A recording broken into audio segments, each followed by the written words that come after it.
அக்ஷய குபேர வணக்கங்கள். செவ்வாய் மற்றும் ராகு உருவாகக்கூடிய ஷடாஷ்டக யோகம். இந்த எப்பயுமே இந்த ராகு அப்படின்னாவே வந்து தடை, தாமதம், பேரழிவுகள் இதெல்லாம் சொல்கிறது. அது இப்போ நான் ஏற்கனவே சொன்னேன். இந்த கும்பத்தில் வந்து பார்த்தீங்கன்னா ராகு வந்துருச்சு அப்படின்னா நிறைய பேரழிவுகள், நிறைய தொற்று இதெல்லாம் சந்திக்கக்கூடிய ஒரு அமைப்பு கண்டிப்பாக இந்த வருஷம் உண்டு.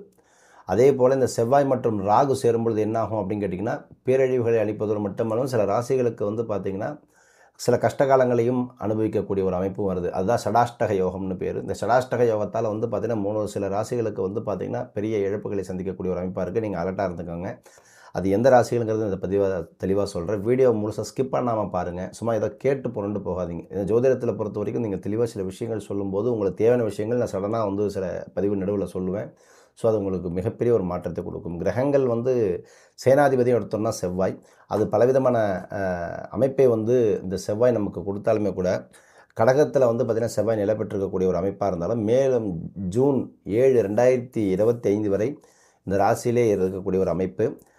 அதே சமயம் நிழல் கிரகம் என்று சொல்லப்படக்கூடிய ராகு பகவான் மே 18ஆம் தேதி அன்று ராசியை மாற்றி கும்பராசிக்கு போகக்கூடிய அமைப்பு. இதனால் செவ்வாய் மற்றும் ராகு வந்து ஷடாஷ்டகம் பார்க்கக்கூடிய அமைப்பு. ஸோ இது வந்து அசுபயோகம் மே 18 முதல் ஜூன் 7ஆம் தேதி வரைக்கும் இருக்கக்கூடிய ஒரு அமைப்பாக இருக்குது. இந்த அசுபயோகத்தால் வந்து பார்த்திங்கன்னா இந்த 19 சில நாட்களுக்கு 20 நாட்களுக்கெல்லாம் கொஞ்சம் சில பேர் கொஞ்சம் ஜாக்கிரதையாக இருக்கணும்னு சொல்லப்படக்கூடிய ஒரு அமைப்பு. ஸோ எந்த ராசிகள்ங்கிறது இந்த ஷடாஷ்டக யோகத்தால் அனுபவிக்கிறாங்க அப்படின்னா, முதல்ல வரக்கூடிய ராசி சிம்ம ராசி. ஏற்கனவே நான் சிம்மத்துக்கு நான் போன பதிவில் தெளிவாக சொல்லிட்டேன்.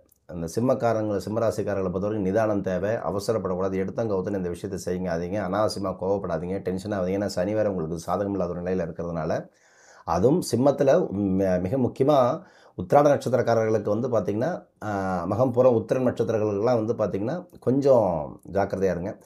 சிம்மராசின 12வது வீட்டிலும் ராகு 7வது வீட்டிலும் சஞ்சரிக்கக்கூடிய அமைப்பாக இருக்கிறதுனால இந்த சூழ்நிலை சிம்மராசிக்காரர்கள் பல வகையான அந்த சில ப்ரெஷரை வந்து எதிர்கொள்ள நேரக்கூடிய ஒரு அமைப்பு. திருமண வாழ்க்கையில் சில பிரச்சனைகள் வந்து அப்படியே இந்த சலசலப்பு கொஞ்சம் விட்டு கொடுத்து போயிருங்க. வாழ்க்கை துணையுடன் வந்து பார்த்திங்கன்னா கொஞ்சம் அட்ஜஸ்ட்மெண்ட் இணங்கி போயிருங்க. தயவுசெய்து சிம்மராசிக்காரர்கள் கருத்து வேறுபாடுகள் உருவாகும் பொழுது தயவுத்து அதை நீங்கள் வந்து பெருசாகிட்டு நீங்கள் போகாதீங்க. பொறுமையாகவும் நிதானமும் இருப்பதன் மூலியமாகத்தான் இந்த பிரச்சனைகளை தீர்க்க முடியும் கண்டிப்பாக. ஸோ உணர்ச்சி வசப்படாதீங்க சிம்மராசிக்காரர்கள். அதே போல் வந்து பார்த்திங்கன்னா தனிப்பட்ட மற்றும் தொழில் வாழ்க்கையில் வந்து கண்டிப்பாக எந்த ஒரு தொந்தரவும் இல்லை. ஆனால் வந்து இந்த ஒர்க் ப்ரெஷருங்கிறது லோடுங்கிறது இருக்கும். கமிட்மெண்ட்டு, டார்கெட்டு, அச்சீவ்மெண்ட்டு இதெல்லாம் இருக்கிறதுனால சிம்மராசிக்காரர்கள் வந்து பார்த்திங்கன்னா வார்த்தையை விட்டுட்டு நீங்களாக போய் வாங்கி கட்டிக்காதீங்க. அதை மட்டும் கொஞ்சம் நிதான பக்க கடைபிடிங்கள் ஜூன் மாதம் வரைக்கும். அதுக்கு அடுத்ததாக வரக்கூடிய ராசி வந்து பார்த்திங்கன்னா தனுசு ராசி. தனுசு ராசியை பொறுத்த வரைக்கும் என்ன அப்படின்னா, இந்த ஷடாஷ்டக யோகம் தனுசு ராசிக்காரோட வாழ்க்கையில் சில எதிர்மறை பாயிண்ட்ஸை வந்து இன்க்ரீஸ் பண்ணி கொடுக்கும். அதாவது குடும்பத்தில் வந்து சில விதமான ஒரு எதிரிணை பேச்சுக்கள், கருத்து வேறுபாடு ஏற்படுத்தி கொடுக்கும். அதாவது அவங்க சொல்லும்போது நம்ம சம்மந்தமே இல்லாமல் கோவப்பட்டு நம்ம கத்துறது, அது அவர்களுக்கு வந்து ஒரு பொருந்தி வராத மாதிரி ஒரு நிலையில் வந்து அவங்களுக்கு தனுசு ராசிக்காரோட மைண்டில் வந்து விழும். அதே மாதிரி வேலைகள் அல்லது வணிகங்களில் ரொம்ப மிக எச்சரிக்கையாக இருந்து கவனம் பேசணும். ஏன்னா வார்த்தைகளில் வந்து ரொம்ப கவனம். மாணவர்களுக்கு இந்த காலம் கொஞ்சம் அந்த படிச்சுட்டு அதுக்கப்புறம் வந்து பார்த்திங்கன்னா அது அங்கே போய் மறந்து போகிறது, இந்த மாதிரி பிரச்சனைகள்லாம் வரக்கூடிய அமைப்பு. ஸோ அதனால் அந்த காலையில் பிரம்ம முகூர்த்த நேரத்தில் எந்திரிச்சு படிங்க அப்படிங்கிறது வலியுறுத்தப்படுகிறது தனுசு ராசிக்காரர்களுக்கு. காதல் வாழ்க்கையில் கொஞ்சம் இந்த திருமணம் சம்மந்தப்பட்ட விஷயங்களில் கொஞ்சம் ஜாக்கிரதையாக இருங்க. வேறு எந்த இடத்துக்கு பயணம் செய்வதற்கு முன்பாக கண்டிப்பாக சிந்தித்து பயணம் பண்ணுங்கள். உடல் நலத்திற்கு அதிக முக்கியத்துவம் கொடுக்க வேண்டிய ஒரு காலகட்டமாக இருக்குது. வாகனம் ஓட்டும்போது கண்டிப்பாக கவனமாக இருங்கள், மிக முக்கியமாக சொல்லப்படக்கூடியது. அடுத்ததாக வரக்கூடிய ராசிக்காரர்கள் வந்து மீன ராசிக்காரர்கள். அதிபதி குருவாக இருக்கிறதுனாலையும் இந்த ஷடாஷ்டக யோகம் வந்து பார்த்திங்கன்னா இந்த மீனராசிக்காரர்களுக்கு கடினமான சூழ்நிலை உருவாக்கி கொடுக்கக்கூடிய அமைப்பு. ராகு வந்து இந்த ராசியினுடைய 2வது வீட்டில் அமரக்கூடிய அமைப்பாக இருக்கிறதுனால செவ்வாய் மற்றும் மீன் ராசின் 5வது வீட்டில் அமையக்கூடிய ஒரு அமைப்பாக இருக்கும் பொழுது தேவையற்ற செலவுகள், விரயங்கள், அதே மாதிரி லாபங்கள் ஒரு பக்கம் வந்தாலும் அது வந்து தங்காமல் போகிறது, இது எல்லாத்தையுமே இந்த அமைப்பானது கொடுக்கும். ஸோ எந்த ஒரு முதலீட்டையும் மேற்கொள்கிறதுக்கு முன்னாடி வந்து சில கவனமான விஷயங்களை வந்து ஃபாலோ பண்ணி நம்ம எடுத்துகிட்டு வரணும்.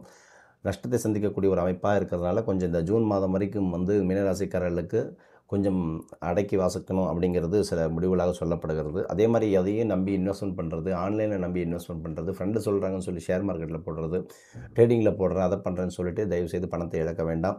கண்மூடித்தனமாக எந்த ஒரு விஷயம் நம்பி நீங்களாக போய் மாட்டிக்காதீங்க. இந்த காலகட்டம் நிறைய விரயங்கள் சந்திக்க இருக்கிறதுனால மீனராசிக்காரர்கள் இந்த ஷடாஷ்டக யோகத்தால் கொஞ்சம் அலர்ட்டாக இருங்க.